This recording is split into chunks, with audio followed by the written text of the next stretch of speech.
2016 সালের পুরো প্যানেল বাতিল হওয়ার পরই শাসক দলের তরফ থেকে বলা হয়েছিল তারা উচ্চতর আদালতে যাবে। এবার সুপ্রিম কোর্টে রাজ্য সরকার, হাইকোর্টের নির্দেশকে চ্যালেঞ্জ করে সুপ্রিম কোর্টে রাজ্য সরকার 2016 পুরো প্যানেল বাতিল কলকাতা হাইকোর্টের অযৌক্তিকভাবে চাকরি বাতিল করেছে হাইকোর্ট। এই সিদ্ধান্তের ফলে ক্ষতিগ্রস্ত হবে স্কুলগুলি, এমনটাই দাবি সুপ্রিম কোর্টের রাজ্য সরকারের। রাজ্যের মুখ্যমন্ত্রী মমতা বন্দ্যোপাধ্যায় কি বলেছেন এই বিষয়ে শুনুন। এখনো 10 লক্ষ এক্সট্রা চাকরি আছে শুধু সরকারি দপ্তরের, মনে রাখবেন। এই কোর্ট গেলেই আটকে দিচ্ছে। বিজেপির একটা মহাতীর্থ কেন্দ্র এবং সেখানে বিজেপি পিল করলে একেবারে যা বলবে তাই, আর অন্য কেউ যদি বিচার চায় তাদের জন্য দরজা বন্ধ, কোনো বিচার পাবেন না। আমি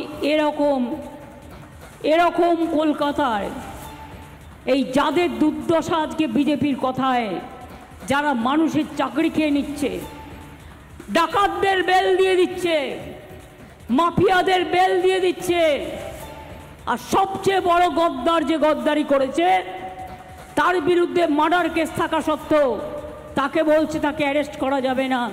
এটা কি আইন? শুনুন, আমিও আইনের ছাত্রী ছিলাম। আমি এখনো পর্যন্ত আমার লয়ারের, আমার বার কাউন্সিলের মেম্বার আমি আছি। আমি যে কোনো দিন কোর্টে লয়ারগিরি করতে পারি।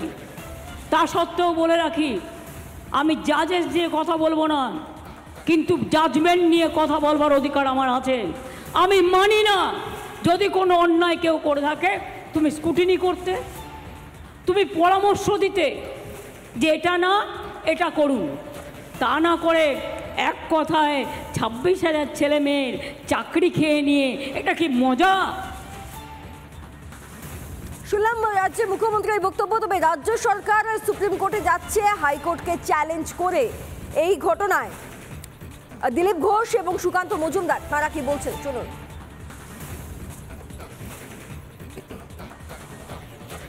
কোর্টে যাওয়ার অধিকার সবার আছে, কিন্তু আমার মনে হয় যে এর জন্য দায়ী হচ্ছে মমতা বন্দ্যোপাধ্যায়। কারণ কোর্ট বলেছিল আপনারা আটা আর ভুসি আলাদা করুন। আটা মানে হচ্ছে কারা চাকরি দিয়ে, এই পরীক্ষা দিয়ে চাকরি পেয়েছেন, কারা সত্যিকারের যোগ্য, প্রচুর মানুষ আছে ওর মধ্যে সত্যিকারের যোগ্য। আর ভুসি হচ্ছে যারা, সেই 5,000 মাত্র যারা তৃণমূল কংগ্রেসের নেতাদেরকে টাকা দিয়ে চাকরি পেয়েছে। তাই তৃণমূল কংগ্রেস এই ভুসি আটা আলাদা না করার জন্য এখন বেচারাদের ভুগতে হচ্ছে, এই পরিবারগুলোকে ভুগতে হচ্ছে। যারা যোগ্যতা সত্ত্বেও যাদেরকে এই কষ্টের মধ্যে দিয়ে যেতে হচ্ছে, আমরা তাদের পাশে আছি। ওই সুপ্রিম কোর্ট, হাইকোর্ট, নির্বাচন কমিশন, গভর্নর করতে করতে ভোট পার হয়ে যাবে। মানুষ ভোট দিয়ে ওদেরকে পার্মানেন্ট বিদায় করে দেবে। আপনাদেরকে আরো একবার জানিয়ে রাখি, 2016 পুরো প্যানেল বাতিল কলকাতা হাইকোর্টের অযৌক্তিকভাবে চাকরি বাতিল করেছে হাইকোর্ট, বলছেন রাজ্যের মুখ্যমন্ত্রী মমতা বন্দ্যোপাধ্যায়। এবং হাইকোর্টের নির্দেশকে চ্যালেঞ্জ করে এবার সুপ্রিম কোর্টে রাজ্য সরকার। কিন্তু প্রশ্ন অনেক, পুনর্মূল্যায়নের জায়গা তৈরি হতে পারত যদি এসএসসি সঠিক উত্তরপত্রগুলো সামনে আনতে পারত, কিন্তু সেই উত্তরপত্রও তো নষ্ট করা হয়েছে।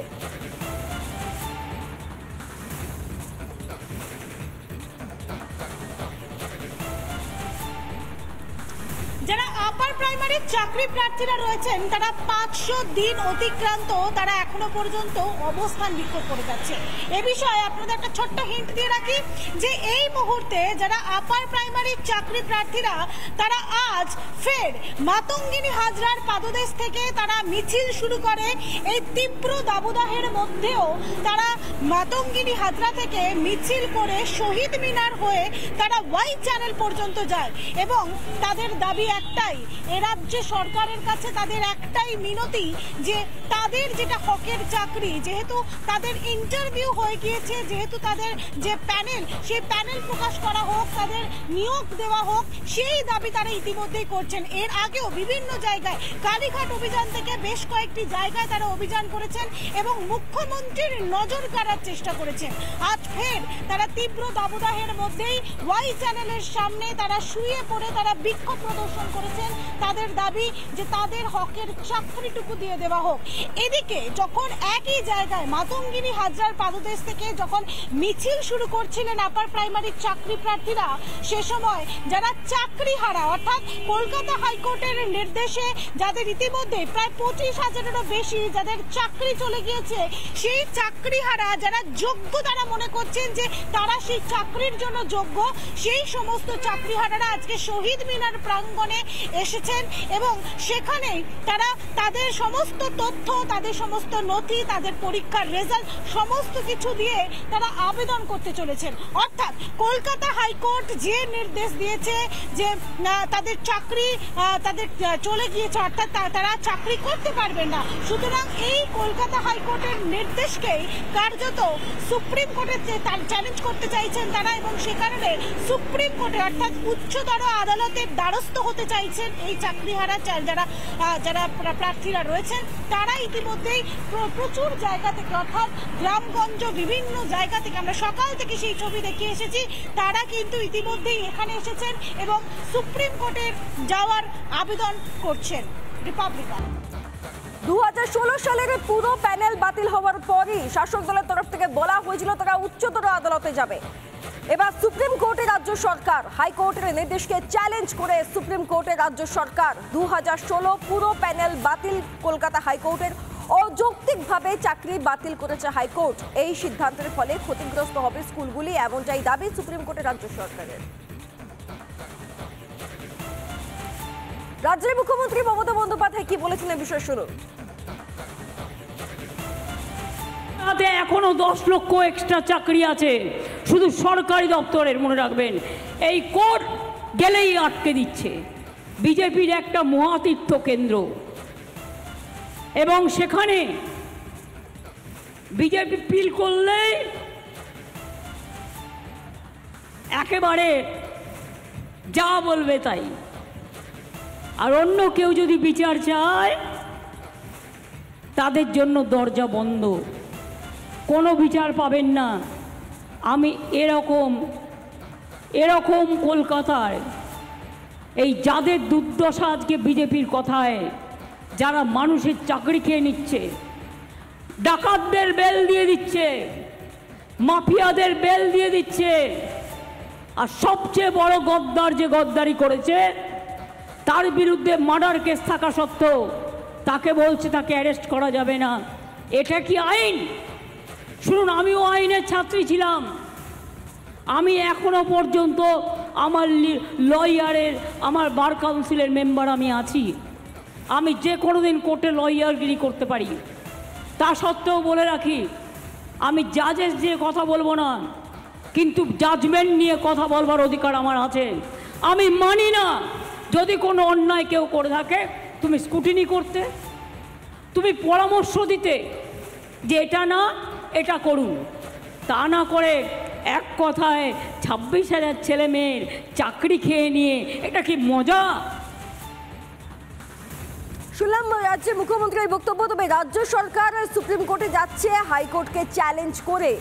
এই ঘটনায় দিলীপ ঘোষ এবং সুকান্ত মজুমদার তারা কি বলছেন শুনুন।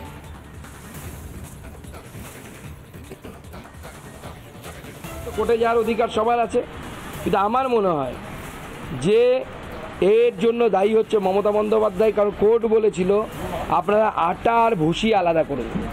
আটা মানে হচ্ছে কারা চাকরি দিয়ে, এই পরীক্ষা দিয়ে চাকরি পেয়েছেন, কারা সত্যিকারের যোগ্য, প্রচুর মানুষ আছে ওর মধ্যে সত্যিকারের যোগ্য। আর ভুসি হচ্ছে যারা, সেই 5,000 মাত্র যারা তৃণমূল কংগ্রেসের নেতাদেরকে টাকা দিয়ে চাকরি পেয়েছে। তাই তৃণমূল কংগ্রেস এই ভুসি আটা আলাদা না করার জন্য এখন বেচারাদের ভুগতে হচ্ছে, এই পরিবারগুলোকে ভুগতে হচ্ছে। যারা যোগ্যতা সত্ত্বেও যাদেরকে এই কষ্টের মধ্যে দিয়ে যেতে হচ্ছে, আমরা তাদের পাশে আছি। ওই সুপ্রিম কোর্ট, হাইকোর্ট, নির্বাচন কমিশন, গভর্নর করতে করতে ভোট পার হয়ে যাবে, মানুষ ভোট দিয়ে ওদেরকে পার্মানেন্ট বিদায় করে দেবে।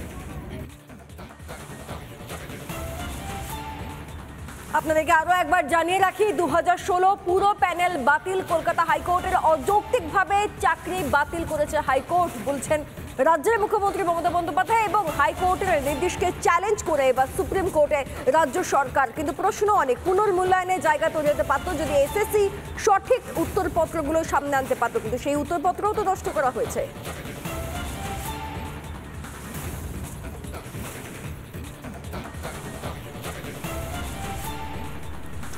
যারা আপার প্রাইমারির চাকরি প্রার্থীরা রয়েছেন তারা 500 দিন অতিক্রান্ত তারা এখনো পর্যন্ত অবস্থান বিক্ষোভ করে যাচ্ছে। এ বিষয়ে আপনাদের একটা ছোট্ট হিন্ট দিয়ে রাখি যে এই মুহূর্তে যারা আপার প্রাইমারির চাকরি প্রার্থীরা তারা আজ ফের মাতঙ্গিনী হাজরার পাদদেশ থেকে তারা মিছিল শুরু করে। এই তীব্র দাবদাহের মধ্যেও তারা মাতঙ্গিনী হাজরা থেকে মিছিল করে শহীদ মিনার হয়ে তারা ওয়াই চ্যানেল পর্যন্ত যায় এবং তাদের দাবি একটাই, এ রাজ্যে সরকারের কাছে তাদের একটাই মিনতি যে তাদের যেটা হকের চাকরি, যেহেতু তাদের ইন্টারভিউ হয়ে গিয়েছে, যেহেতু তাদের যে প্যানেল সেই প্যানেল প্রকাশ করা হোক, তাদের নিয়োগ দেওয়া হোক, সেই দাবি তারা ইতিমধ্যেই করছেন। এর আগেও বিভিন্ন জায়গায় কালীঘাট অভিযান থেকে বেশ কয়েকটি জায়গায় তারা অভিযান করেছেন এবং মুখ্যমন্ত্রীর নজর কাড়ার চেষ্টা করেছেন। আজ ফের তারা তীব্র দাবদাহের মধ্যেই ওয়াই চ্যানেলের সামনে তারা শুয়ে পড়ে তারা বিক্ষোভ প্রদর্শন করেছেন। তাদের দাবি যে তাদের হকের চাকরিটুকু দিয়ে দেওয়া হোক। এদিকে যখন একই জায়গায় মাতঙ্গিনী হাজরার পাদদেশ থেকে যখন মিছিল শুরু করছিলেন আপার প্রাইমারির চাকরি প্রার্থীরা, সে সময় যারা চাকরি হারা অর্থাৎ কলকাতা হাইকোর্টের নির্দেশে যাদের ইতিমধ্যে প্রায় 25,000-এরও বেশি যাদের চাকরি চলে গিয়েছে, সেই চাকরি হারা যারা যোগ্য তারা মনে করছেন যে তারা সেই চাকরির জন্য যোগ্য, সেই সমস্ত চাকরি হারারা আজকে শহীদ মিনার প্রাঙ্গণে এসেছেন এবং সেখানে তারা তাদের সমস্ত তথ্য, তাদের সমস্ত নথি, তাদের পরীক্ষার রেজাল্ট সমস্ত কিছু দিয়ে তারা আবেদন করতে চলেছেন। অর্থাৎ কলকাতা হাইকোর্ট যে নির্দেশ দিয়েছে যে তাদের চাকরি তাদের চলে গিয়েছে, অর্থাৎ তারা চাকরি করতে পারবেন না, সুতরাং এই কলকাতা হাইকোর্টের নির্দেশকেই কার্যত সুপ্রিম কোর্টে চ্যালেঞ্জ করতে চাইছেন তারা এবং সে কারণে সুপ্রিম কোর্টে অর্থাৎ উচ্চতর আদালতের দ্বারস্থ হতে চাইছেন এই চাকরিহারা যারা প্রার্থীরা রয়েছেন। তারা ইতিমধ্যেই প্রচুর জায়গা থেকে অর্থাৎ গ্রামগঞ্জ বিভিন্ন জায়গা থেকে, আমরা সকাল থেকে সেই ছবি দেখিয়ে এসেছি, তারা কিন্তু ইতিমধ্যেই এখানে এসেছেন এবং সুপ্রিম কোর্টের যাওয়ার আবেদন করছেন। রিপাবলিক বাংলা।